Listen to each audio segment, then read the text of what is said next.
Pipeline, the surf coaster, is opening at SeaWorld Orlando in spring of 2023.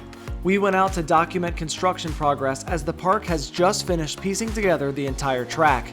This track is over 2,900 feet long and reaches up to 110 feet. Upon completion, this surf-style standing coaster will reach speeds of 60 miles per hour, giving riders a thrill and a great view of SeaWorld. The unique ride vehicle is currently being showcased in the park just after the ticketing area. There is also a SeaWorld team member nearby ready to answer questions about the park and this upcoming thrill attraction. Pipeline, the surf coaster, will feature 5 airtime moments and a wave curl inversion. It will also require riders to be at least 54 inches tall.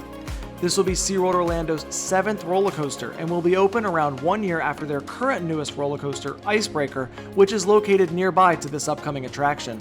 During today's visit, we noticed the load-unload station has gotten a fair amount of work done, and there was a lot of buzz in the park from day guests about how this coaster looks like the best SeaWorld has ever done and how the colors just fit for a snowboarding roller coaster.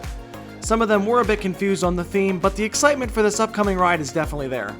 If you want to learn more about Pipeline, the surf coaster, as well as see more close-up pictures and video of the super unique surfboard ride vehicle, head to attractionsmagazine.com and follow us for more updates in the future.